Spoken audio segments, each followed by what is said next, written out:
Hello folks, shintigercurl here, that dude with the straw hat, bringing you yet some more awesome video action. So it's Sunday night. You know what that means? Pay-per-view. So yes, tonight is one of the most important and earth-shattering pay-per-views of the year for the WWE. It's a pay-per-view in which careers will be made and lives will be changed. Money in the bank. So, what's going to happen this year? So, well, stuff. Of course, I got my notes right here. So, first we get started with the pre-show. And of course, they can't do the pre-show without a stirring tribute to one Dusty Rhodes, the American Dream. If you haven't heard, he passed away a few days ago, and it's been a traumatic time for a lot of people. One of the more telling parts of the pre-show was that they did a video package for Dusty, and they cut back to the arena, and you could hear Renee Young still trying to commentate, but she was obviously in tears and crying, and she was just all broken up because, well, it's Dusty Rhodes. Everyone who's anyone in the WWE or is a fan or a wrestling fan of anything has been influenced by the American Dream, and it's understandable that there will be a lot of people upset, not just his sons Cody and Dustin, or as you know, Stardust and Goldust, but everyone. I mean, there are a lot of talent. There's a lot of people out there. There's a lot of legends out there that have sort of like dark underlines to their career, where they did some good, but they have a lot of bad against them, like Hulk Hogan, and Kevin Nash, and Shawn Michaels, and Triple H to an extent, although they've tried to redeem that sort of thing. But I've not heard any single story about Dusty Rhodes, any bad story about him. It just goes to show you what kind of guy he is, but I've already done that in my previous video dedicated to him, so we gotta go on. First, the match to start us off would be R-Truth versus King Barrett, who is sporting a new look for himself. This was an okay match to open up the show with. It was kind of high-paced, and R-Truth picked up the win, and he did his crazy R-Truth thing. So, go into the match proper. First off, for the pay-per-view, we of course have the 10-bell salute in honor of Dusty Rhodes, with all the talent out there manning the rails, so to speak, paying their respects to Dusty Rhodes, and they played his theme music, American Dream, and everybody clapped along with it. It was very somber, very good, very respectful for someone so important to a lot of people's lives. So we open with the Money in the Bank ladder match. The participants, we have Randy Orton, Sheamus, Dolph Ziggler, all three previous Money in the Bank winners. Kofi Kingston of the New Day. Let's see. Sheamus. I'm trying to remember. Kane. And Neville. This was a good opening matchup. We had a lot of good spots, particularly from Neville and Kofi Kingston. We had some very hard spots. Oh, and don't forget Roman Reigns. I'm sorry. We had some very good spots from Roman Reigns, especially some high-flying moves, so I expected him to win. The end ends in ironically, a Dusty finish, with Roman going for the belt, going for the briefcase, when out of nowhere, all of a sudden, Bray Wyatt attacks him and costs him his chance at the Money in the Bank. It comes down to Sheamus and Dolph Ziggler. Dolph Ziggler finds out that you can't win a headbutt match with an Irishman, and Sheamus wins. Add another feather to his already impressive career as a former Royal Rumble winner, 3-time World Heavyweight World Champion, former U.S. Champion, former Intercontinental Champion, and former King of the Ring. So all he's missing now is the tag team titles, and he's got a stellar career. Next match.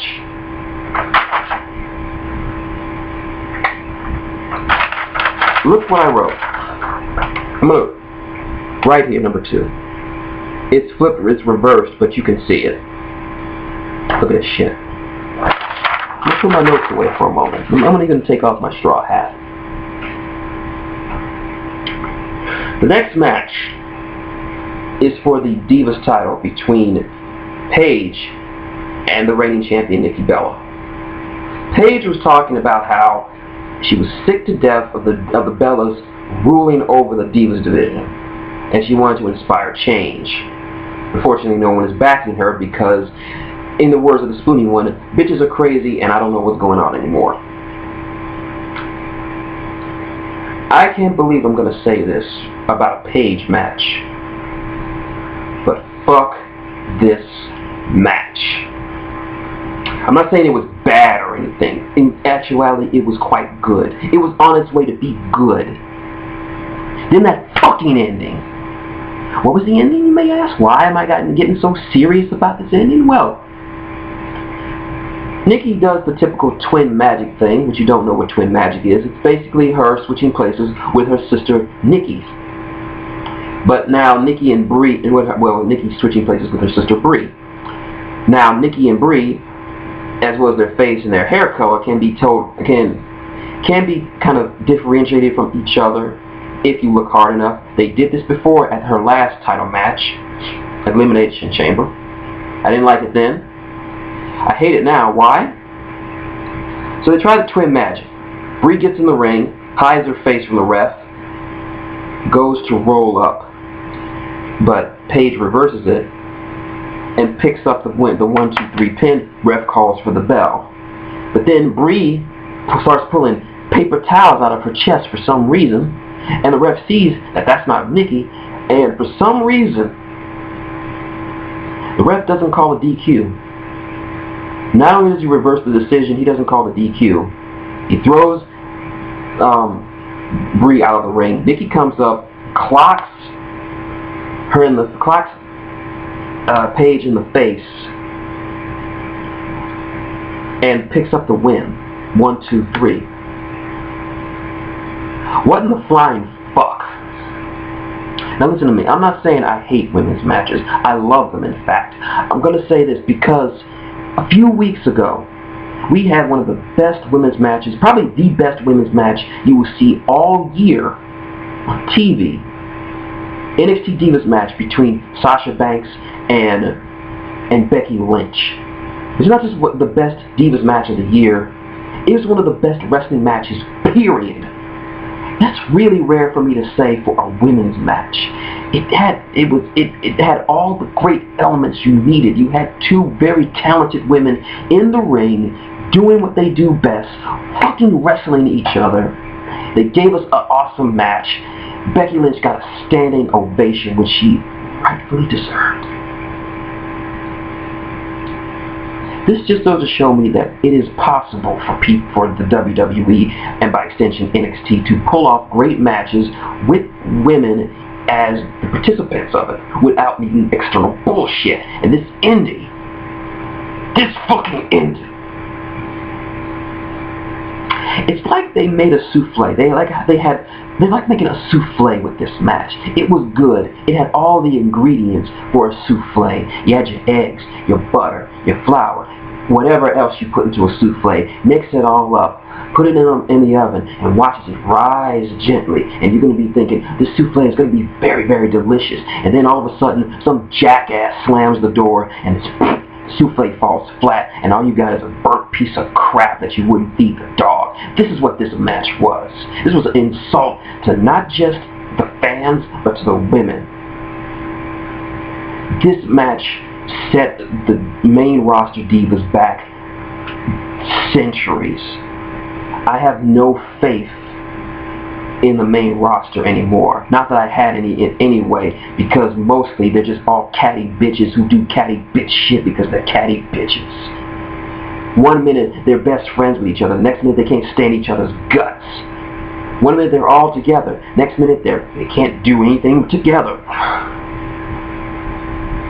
Maddie,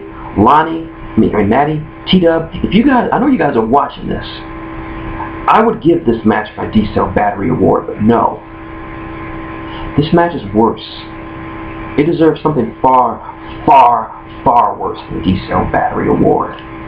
Far worse than a sack of D-Cell Batteries Award. Far worse than a sack of Die Hard Batteries Award. This is what it deserves. Watch this. Watch this. You're gonna see this shit. Look at this. Look at this. This is what this deserves. A brand new award I created just tonight. The Greased Up Fist Up Your Ass Award. This is what it felt like watching that match today. It felt like I was having sex with a beautiful woman, and just when I was about to climax, some big burly motherfucker with a greased up fist just all of a sudden rounded up my ass and ruined my year. This is what I felt when I saw that match. Fuck this match. I can't believe it. This is what you did, WWE. You made me create this for a page match. A page match.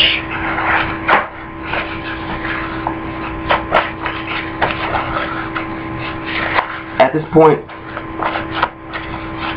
I couldn't give a crap. The next match was Ryback versus Big Show for the Intercontinental title. I knew it wasn't going to be a good match, but I didn't care. I just wanted something, anything to wipe the taste out of that Armageddon of ass that I just witnessed. And sure, the match ended foobarly because the Miz interfered. I didn't care. This match was bad, but at least it wasn't the Divas match.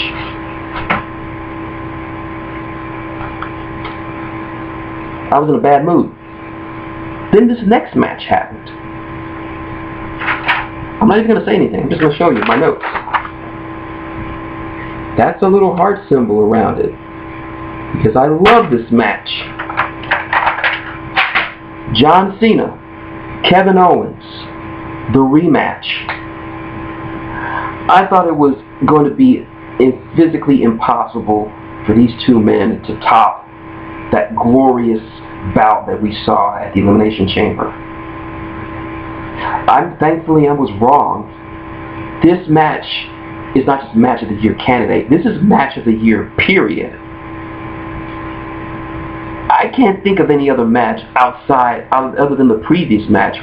This was an awesome match. I don't even care that John Cena won. By the way, John Cena won. I don't even care that John Cena won. The match, this is what happens when you have a great match. You don't care who won. You just are enjoying the spectacle of it. Like, you'll be telling your children, like, when they're watching professional wrestling, like, you were nothing. I was there, Money in the Bank 2015. John Cena versus Kevin Owens 2. And John Cena offered to extend his hand to Kevin Owens after the match to gain his respect. He accepted, but of course Kevin Owens, being Kevin Owens, beat the shit out of him and then powerbombed him on the ring apron, a la Sami Zayn. I have said this on the forums before, and I will say it again. Kevin Owens is the second coming of Jake the Snake Roberts in terms of mic work and charisma. He is genuinely a bastard. And it's glorious to watch this man work. I will say right now, Kevin Owens is the top heel of the company, bar none. Like, forget Seth Rollins, forget Bray Wyatt. Kevin Owens is the top dog right now. He's just that good. Next match, sadly, the Douche Day versus the Primetime Players, tag team titles online. Now, this was a good match. The problem was it had to follow Kevin Owens Cena 2. So it was a good match. It just, well, it's hard when you think about the people that had to follow all those great matches before. Think about who had to follow Michael's Undertaker at WrestleMania 25, or Lesnar Cena at SummerSlam last year. Okay, nobody followed Lesnar Cena last year. or Lesnar Angle at WrestleMania a couple of years back. How do you follow that? You can't. But needless to say, it was a great match. Primetime players came up. Millions of dollars, yeah. Alright, now we move on to the main event. Seth Rollins, Dean Ambrose, ladder match for the world title. And for the first time in a long time, Seth will have no help. No J&J security, no director of operations, no sexy power, no admiral. He's all by himself. And if you think I'm just saying this to swerve you, no. He competed in this match all by himself. This was less of a this was not a ladder match. This was a grudge match that just happened to have a ladder. And I will admit, this is one of the greatest ladder matches I've ever had the pleasure of witnessing. Because they didn't make it so much about them going for the title, so much about it just the two of them wanting to destroy each other. They both had something to prove. Dean wanted to finally get his revenge on Seth for all the shit that he has done to him over the past year, and Seth wanted to prove that he could truly win a match without anyone's help. This match I've described is an apocalypse of pain, because they were more interested in just destroying each other than getting the belt. And Dean Ambrose is not human. I'm firmly convinced that Dean Ambrose is really Wolverine in disguise, because he took more punishment than I've ever seen himself or anyone else on the main roster take in one match. He was basically one-legged the entire match because Seth was just destroying his I think it was his left leg, and he was just destroying. I'm like, Jesus, stop! I was wincing in pain. I mean, he was taking so many dangerous spots, and he just kept coming. I think he even used the bionic elbow from Dusty Rhodes. God bless your soul. I think he was even channeling Dusty Rhodes, the way he just kept coming and coming. No matter what Seth did to him, he just kept coming. I can't do this match justice. You have to watch it for yourself. Like I said, an apocalypse of pain. But it came down to a literal photo finish where they both grabbed onto the belt. They both tore it down, but Seth hung on to the belt, meaning that he won. So yeah, Seth retained his belt without any help whatsoever from the authority to show that he was really the man. Even though he's not the man, that position belongs to Kevin Owens. And thus, that's Money in the Bank. My thoughts? Really, you can just watch Kevin Owens, you can watch Owens Cena 2 and the ladder and the World Heavyweight Title ladder match. You can skip everything else, especially the Divas match. Maddie, T-Dub, I know you're watching, and I know the 300th episode of the WrestleCast is coming up this week. I know you're watching, so this is my loser for this week. That Divas match. That Divas match broke my heart. The Divas match broke my heart. So anyway, that's my video. If you like what you see, like, comment, subscribe below. Got any questions, comments? You want to talk about that awesome Cena-Owens match, or you just want to shit on that terrible Divas match? Leave a comment below. I'll get back to you. Want to support the channel? Click an advertisement or two. It really helps out. Or if you want to donate directly, tip jars up there. I can use it to buy a taco or burrito or bullet to put in my brain after watching that apocalypse of suck that was the Divas women's match. I'm shintigercurl, that dude in the straw hat saying good night, and fuck that match.